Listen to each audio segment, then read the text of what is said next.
Pour rejoindre son bureau, Emmanuel va monter à pied 11 étages. Un supplice pour certains, mais pas pour lui. J'aime beaucoup la marche, donc je me fixe comme objectif de faire entre 70 000 et 80 000 pas par semaine. D'ailleurs, où qu'il aille, Emmanuel prend les escaliers et compte les marches. Pour l'aider à se remémorer le nombre de pas qu'il fait chaque jour, il s'est procuré un podomètre. Un petit appareil que l'on fixe à la taille et qui coûte entre 10 et 100 €. J'ai un petit podomètre là qui me dit que j'ai fait 5340 pas depuis ce matin, que j'ai fait 4 km 10 et que j'ai perdu 1835 calories. Emmanuel ne fait pas que compter ses pas. Depuis 2 ans, il archive toute sa vie. Ses heures de sommeil, ses kilos gagnés ou perdus, rien n'échappe à sa nouvelle passion, l'automesure. Grâce à une application qu'il a téléchargée sur son téléphone, il a même réussi à améliorer ses performances au travail. Je me suis aperçu que j'étais plus productif en fait l'après-midi que le matin. Ça aide à essayer d'être plus efficace, par exemple dans mon cas, dès le matin. On pourrait prendre ça pour une obsession, mais pour Emmanuel, l'intérêt de cette démarche, c'est de se mesurer aux autres. Chaque jour, il poste sur un site spécialisé le nombre de pas qu'il a effectués. Où est-ce qu'ils en sont? À 600 km de là, Valérie s'apprête à découvrir son nouveau score. 65 044 pas. Il est passé deuxième. Bon, j'ai presque 2500 pas rattrapés. À la fin de la semaine, celui qui a le plus marché remporte la victoire et les compteurs sont remis à zéro. Une victoire sans prix pour l'estime de soi qui suffit à motiver Valérie. Je n'ai pas encore dit mon dernier mot. Je vais le défier pour essayer de rattraper et voire de le dépasser. Valérie et Emmanuel ne sont pas des exceptions. En France, cette nouvelle pratique qui consiste à tout mesurer et répertorier connaît de plus en plus d'adeptes. Cette tendance est née aux États-Unis il y a 5 ans et ce sont les applications médicales qui ont ouvert la voie.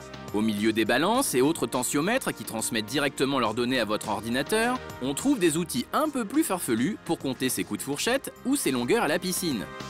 Dernière invention en date, cette petite caméra qui prend une photo toutes les 30 secondes, histoire d'immortaliser chaque instant de la journée. Mesurer sa taille, son poids, c'est un geste que beaucoup de Français font tous les jours. Andrea est diabétique depuis 15 ans et plusieurs fois par jour, elle doit mesurer son taux de glycémie, à savoir son taux de sucre dans le sang.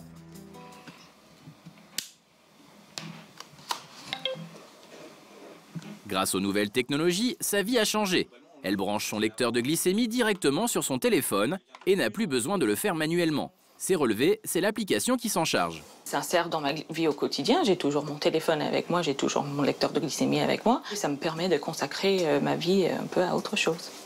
Andrea peut transmettre ses résultats à son médecin par Internet quand elle le souhaite, ce qui lui évite de se déplacer et surtout lui permet d'être mieux suivie. Ça permet de communiquer avec le diabétologue entre les rendez-vous qui sont normalement tous les 3 mois.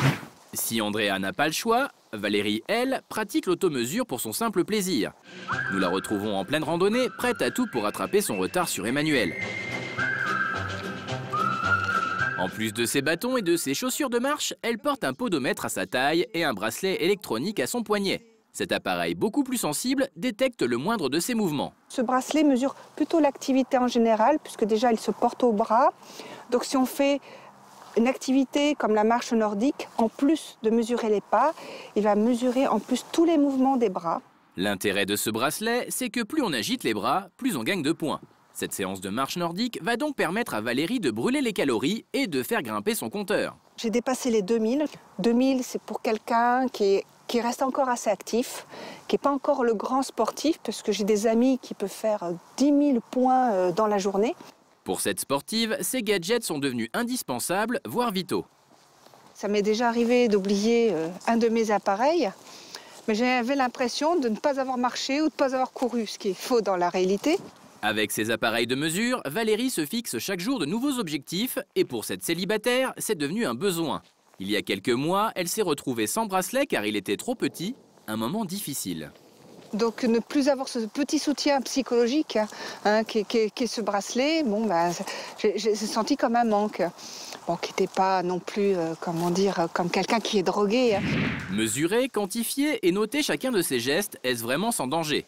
Pour le docteur Benjamin Lubczynski, psychothérapeute, l'automesure doit rester un outil pour améliorer sa vie et pas le contraire. L'automesure avec mesure, c'est une manière d'apprendre à avoir confiance en soi et à se faire du bien. L'automesure avec excès, c'est une manière d'être tout le temps insatisfait de soi et de courir après quelque chose qu'on ne pourra jamais atteindre. Heureusement, tout n'est pas encore mesurable, Et certaines notions plus abstraites demanderont toujours une interprétation de notre part. Une chose qui est certaine, c'est que le bonheur sera jamais auto-mesuré. Il n'y a pas une variable très précise pour dire « tiens, là, je suis heureux à 100%, je suis heureux à 80%. » Chez Valérie, l'excitation est palpable et le bonheur se trouve peut-être à quelques portées de clic. Après avoir connecté son podomètre, elle va enfin savoir si elle a fait mieux qu'Emmanuel. Donc finalement, 8312 pas. J'arrive à lui passer devant. Bon, ben voilà une bonne chose de faite. À l'autre bout de la France, la réaction d'Emmanuel ne se fait pas attendre. J'ai les félicitations quand même d'Emmanuel qui n'a pas dit son dernier mot, mais cette fois, je vais continuer à accumuler des points. Je vais aller faire un peu de pâtisserie. Être obsédé par les chiffres, c'est bien beau, mais il ne faut pas en oublier l'essentiel. Quelques heures plus tard, il est temps pour notre homme marié d'aller chercher ses enfants à l'école. Alors les enfants, ça s'est bien passé l'école? Sa passion, Emmanuel l'a déjà transmise à ses enfants. À 6 ans, Aurélie a déjà son propre podomètre. Alors à quoi ça sert? Ça sert à marcher. Ça sert à marcher? Tu l'utilises? Oui. Oui? Si j'ai plein de pas. Le trajet du retour est l'occasion pour toute la famille de faire quelques pas supplémentaires et surtout un peu d'exercice. Vous avez envie de faire tout ça? Bah oui. Des pas. Vous avez envie de faire des pas? Ben alors vous êtes des champions. Trace la route. Non. 1 kilomètre à pied. Bien employé, l'automesure est un bon moyen de tenir ses résolutions et pourquoi pas de découvrir de nouveaux chemins.